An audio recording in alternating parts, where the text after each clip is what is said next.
우리 하나님의 말씀 같이 보겠습니다. 구약성경 사무엘상 31장 1절 말씀부터 13절 말씀입니다. 1절 말씀부터 우리 마지막 13절 말씀까지 우리 한 목소리로 같이 읽겠습니다. 블레셋 사람들이 이스라엘을 치매 이스라엘 사람들이 블레셋 사람들 앞에서 도망하여 길보아 산에서 엎드려져 죽으니라. 블레셋 사람들이 사울과 그의 아들들을 추격하여 사울의 아들 요나단과 아비나답과 말기수아를 죽이니라. 사울이 패전함에 활 쏘는 자가 따라잡으니 사울이 그 활 쏘는 자에게 중상을 입은지라. 그가 무기를 든 자에게 이르되 내 칼을 빼어 그것으로 나를 찌르라. 할례 받지 않은 자들이 와서 나를 찌르고 모욕할까 두려워하노라 하나 무기를 든 자가 심히 두려워하여 감히 행하지 아니하는지라. 이에 사울이 자기의 칼을 뽑아서 그 위에 엎드러지매 무기를 든 자가 사울이 죽음을 보고 자기도 자기 칼 위에 엎드러져 그와 함께 죽으니라. 사울과 그의 세 아들과 무기를 든 자와 그의 모든 사람이 다 그날에 함께 죽었더라. 골짜기 저쪽에 있는 이스라엘 사람과 요단 건너편에 있는 자들이 이스라엘 사람들이 도망한 것과 사울과 그의 아들들이 죽었음을 보고 성읍들을 버리고 도망하매 블레셋 사람들이 이르러 거기에서 사니라. 그 이튿날 블레셋 사람들이 죽은 자를 벗기러 왔다가 사울과 그의 세 아들이 길보아 산에서 죽은 것을 보고 사울의 머리를 베고 그의 갑옷을 벗기고 자기들의 신당과 백성에게 알리기 위하여 그것을 블레셋 사람들의 땅 사방에 보내고 그의 갑옷은 아스다롯의 집에 두고 그의 시체는 벳산 성벽에 못 박음에 길르앗 야베스 주민들이 블레셋 사람들이 사울에게 행한 일을 듣고 모든 장사들이 일어나 밤새도록 달려가서 사울의 시체와 그의 아들들의 시체를 벳산 성벽에서 내려가지고 야베스에 돌아가서 거기서 불사르고 그의 뼈를 가져다가 야베스 에셀나무 아래에 장사하고 7일 동안 금식하였더라. 아멘. 오늘 3월 마지막 날이죠. 하루하루 참 금방 갑니다. 하루하루 주님과 동행하시며 주님의 은혜 가운데 사시기를 주님의 이름으로 축복합니다. 우리 옆에 계신 분들과 이렇게 이야기합시다. 3월 한 달 하나님의 은혜였습니다. 내일부터 시작되는 4월 한 달도 하나님의 은혜 가운데 사시기를 주님의 이름으로 축복합니다. 사무엘서 저자는 아말렉과의 전투에서 승리한 다윗의 모습과 달리 오늘 길보아에서 블레셋과의 전투에서 패하고 전사하게 된 사울의 모습을 대조적으로 보여줍니다. 사울은 최후의 순간까지도 자기 죽음이 사람들에게 어떻게 비춰질까를 고민하죠. 우리는 이를 통해 사울이 그토록 지키고자 했던 왕의 존엄, 위신, 지위가 얼마나 헛된 것인가를 깨닫게 됩니다. 사울은 겉으로는 열심히 하나님을 섬기는 척했으나 실제로는 사람들의 눈을 더 의식했고 자기 위신을 세우는 일에 큰 관심을 가졌던 사람입니다. 그는 최후의 순간까지 자기 위신을 세우려 하는 모습을 보여주지요. 이스라엘 군대는 길보아 산에서 벌어진 블레셋과의 전투에서 패합니다. 그리고 사울의 세 아들 요나단, 또 아비나답, 말기수아가 전사하지요. 2절 말씀을 다시 보십시오. 블레셋 사람들이 사울과 그의 아들들을 추격하여 사울의 아들 요나단과 아비나답과 말기수아를 죽이니라. 사울은 블레셋의 공수에 의해 중상을 입자 자기가 무기를 든 자에게 어떻게 이야기합니까? 자신을 죽이라고 말하죠. 할례 받지 않은 자들의 손에 죽어 모욕을 당하는 것이 싫었기 때문입니다. 그는 다윗이 엔게디와 십강야에서 자기를 죽일 수 있는 기회가 있었는데도 메시아로 세움을 입었지만 죽이지 않은 이유가 무엇인지 최후의 순간까지도 깨닫지 못했습니다. 다윗은 늘 얘기했습니다. 사울에게 뭐라고요? 내가 기름 부음 받은 자 메시아를 죽일 수 없습니다. 메시아로 세움을 입었지만 자기에게 맡겨진 사명보다는 사람들의 눈과 평가가 더 중요했었던 사울입니다. 결국 자기 칼 위에 엎드려져 스스로 목숨을 끊고 말죠. 이렇게 사울의 집안이 블레셋에 의해 멸절을 당하자 이스라엘 백성은 살던 성읍을 도망했고 그 성읍들은 블레셋의 영토가 되고 맙니다. 다윗은 아멜렉으로부터 빼앗긴 것을 되찾아왔지만 오히려 사울은 이미 소유하고 있었던 영토를 빼앗겼다는 점에서 또 다른 대조를 이루게 됩니다. 하나님의 말씀에 순종하기보다는 무가치한 인간적 위신을 지키는 데 관심을 가졌던 사울은 결국 이처럼 비참한 최후를 맞이하게 됩니다. 우리는 앞장에서 다윗이 아말렉을 쳐서 이겼다는 소식이 전리품과 함께 각지에 전해지는 모습을 보였습니다. 다윗이 전리품을 유다의 여러 방백들에게 보내지 않습니까? 그러나 오늘 31장에서는 사울이 길보아 산에서 블레셋에게 패해 비참한 죽음을 맞이했다는 소식이 이제 블레셋 땅 전역에 퍼지게 됩니다. 이스라엘의 왕과 왕자들에 대한 예우 따위는 보이지 않습니다. 사울의 갑옷은 마치 다윗이 이스라엘 각지로 보냈던 아말렉의 전리품들처럼 블레셋 사람들의 땅 사방으로 보내졌고 그의 머리는 잘렸고 머리 없는 시체는 성벽에 못 박았습니다. 시신이 땅에 묻히지 못했다는 것은 상상하기 싫은 모욕이지요. 다행히 길르한 야베스 주민들이 사울과 그 아들들의 시신을 거두어 야베스에서 화장하고 금식하며 애도한 덕에 그 시신이 들짐승들의 먹이가 되어 없어지지 않는 최후의 상황은 모면하게 됩니다. 그러나 이스라엘의 시신을 화장하는 풍습이 없음에도 불구하고 길르한 야베스 사람들이 그 시신을 화장한 후에 뼈만 따로 모은 것을 보면 시신들이 이미 심하게 훼손된 상태였을 것입니다.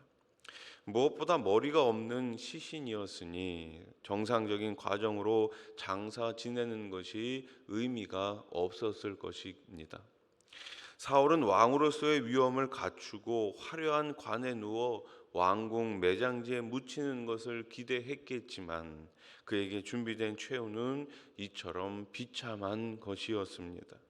신앙의 본질, 인생의 본질이 무엇인지 깨닫지 못하고 외형을 추구하는 자는 그 누구라도 이와 비슷한 최후를 맞이할 수밖에 없습니다. 오늘 말씀의 주제가 무엇입니까? 헛된 것을 추구하는 자의 최후입니다. 그가 왕이든 그가 높은 자든 아무 상관이 없습니다. 이 땅에서 잘못된 것을 선택하고 헛된 것을 선택하고 사라지는 것을 선택한다면 그 최후는 비참할 수밖에 없습니다. 그러나 이 땅에서 연약하고 가난하고 낮은 자로 산다고 해도 우리가 헛된 인생이 아닌 참 주인, 참 하나님을 만나고 그분을 섬기는 삶이라면 가장 가치 있는 삶을 산 것입니다. 1960년대 할리우드를 대표하는 두 명의 여배우가 있었습니다. 한 사람은 우리가 잘 아는 마릴린 먼로이고 또 다른 한 사람은 콜린 에번스입니다. 메릴린 먼로는 케네디 대통령 생일 파티에서 생일 축하 노래를 불렀을 정도로 명성과 많은 부귀 영화를 누리게 되죠. 그러나 내면으로는 늘 인기를 잃을까봐 두려워하며 시달리게 됩니다. 그는 자신의 인생이 마치 파장하여 문 닫은 해수욕장 같다며 수면제를 먹고 생을 마감합니다. 반면 그와 라이벌 격이었던 콜린 에번스는 어느 날 돌연 배우를 그만두고 할리우드를 떠납니다. 그는 은퇴를 선언하는 기자회견에서 이렇게 사람들에게 말합니다. 저는 깊은 사랑에 빠졌습니다. 그 사랑에서 헤어날 수가 없습니다. 그래서 할리우드를 떠납니다. 기자들은 그런 행운을 거머쥔 상대가 누구인지 물었습니다. 정말 당신이 그토록 사랑하는 사람이 누구입니까? 그분은 예수 그리스도입니다. 그분은 저를 위해 십자가에서 죽으셨습니다. 이제부터 제 삶의 주인이신 예수님을 위해 살고자 선교사 학교에 들어가려고 합니다. 에반스는 신학교를 졸업하고 선교사와 결혼해 아프리카로 떠납니다. 그리고 선교사로서 그 선교지에서 생을 마감하게 됩니다. 콜린 에반스에게 명예와 부를 잃는 것은 전혀 두려운 일이 아니었기에 그는 그것을 쉽게 내려놓을 수 있었습니다. 하늘의 보화를 발견한 사람은 이 땅에 금은 보화가 많이 있고 또 그 금은 보화를 잃어버린다고 해도 두렵지 않습니다. 하나님 나라를 향해 전진하는 용기는 진정으로 가치가 있는 것이 무엇인지 아는 지혜에서 나오는 것이죠. 사랑하는 성도 여러분, 우리의 진정한 가치가 무엇입니까? 저와 여러분들이 마지막까지 붙잡아야 할 것이 무엇입니까? 바로 예수 그리스도입니다. 그분만이 가장 가치가 있는 것이고 그분이 주시는 것만이 가장 은혜로운 것임을 믿으시기 바랍니다. 말씀을 정리하겠습니다. 오늘 사무엘상 마지막 장입니다. 사무엘상의 저자는 다윗의 승리와 사울의 최후를 대조하면서 하나님의 시선을 의식한 사람과 사람들의 눈을 의식한 사람의 차이를 극명하게 보여줍니다. 성도는 하나님 나라에 속한 백성입니다. 눈에 보이는 세상의 헛된 것들을 따라가지 마시고 눈에 보이는 세상의 헛된 것들을 추구하지 마시고 위의 것을 추구하며 살아가시기를 주님의 이름으로 간절히 축원합니다. 기도드리겠습니다. 1,000번째 헌금. 젊은 사자는 공핍하여 줄일지라도 여호와를 찾는 자는 모든 좋은 것에 부족함이 없으리로다. 아멘. 감사헌금. 평안을 너희에게 주노라. 내가 너희에게 주는 것은 세상이 주는 것과 같지 아니하니라. 모든 것 합력하여 선을 이루신 하나님 고맙습니다. 감사합니다. 사랑합니다. 우리 장순혁 권사님 들으셨습니다.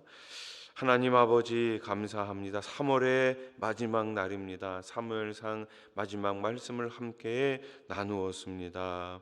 하나님의 시선을 의식한 사람, 사람들의 눈을 의식한 사람, 주님, 우리가 이 세상을 의식하며 이 세상을 따라가며 사는 사람들이 아니라 하나님을 바라보며 하나님의 은혜를 간구하며 살아가는 자임을 다시 한번 고백하게 됩니다. 주님, 우리 이 새벽에 나온 주의 백성들 한 분 한 분 기억하여 주시고 하늘의 것을, 위의 것을 바라보며 추구하며 살아가는 하나님 나라의 참된 백성들 다 되게 해 주시옵소서. 오늘 새벽에도 귀한 예물을 올려드립니다. 1,000번째 예물을 드립니다. 주님께서 그 가정 가운데 좋은 것으로 부족하지 않도록 늘 채워주시고 역사해 주시옵소서. 우리 권사님 또 감사헌금을 올려드립니다. 평안을 주시니 감사합니다. 모든 것을 합력하여 선을 이루시는 하나님께서 우리 권사님 일평생 지금까지 지켜주셨듯이 앞으로 남은 여생도 늘 동행하여 주시고 육신의 강건함을 더해 주시옵소서. 하나님 아버지, 오늘 새벽에 많은 기도 제목을 가지고 나왔습니다. 우리의 직장과 일터를 책임져 주시옵소서. 우리의 가정과 자녀들이 딴 길로 가지 않고 하나님이 기뻐하시는 일을 온전히 이루어갈 수 있는 우리의 가정이 되게 해 주시옵소서. 오늘 금요일입니다. 셀 모임이 있습니다. 세우신 셀 리더들에게 늘 성령의 충만함을 더해 주시고 셀 모임이 있는 그 자리마다 셀 예배를 통하여 셀 교제를 통하여 하늘의 하나님을 경험하는 모든 셀들이 다 되게 해 주시옵소서. 하나님 아버지, 이 나라 이 땅을 긍휼히 여겨 주시고 세워 주신 우리 한국교회를 통하여서 하셔서 더 많은 지역에, 더 많은 나라에, 더 많은 민족에 선교를 할 수 있는 우리 한국교회가 되게 해 주시옵소서. 이번 부활절 연합 새벽 예배를 드립니다. 코로나 이후로 우리 수원시 기독교연합회가 함께 모여 새벽 예배를 드립니다. 교회가 함께 연합하며 하나님을 간증하며 이 수원시가 하나님을 기쁘시게 해드리고 하나님의 영광을 드러낼 수 있는 그러한 이 지역이 되게 해 주시옵소서. 예수님의 이름으로 기도드립니다. 아멘.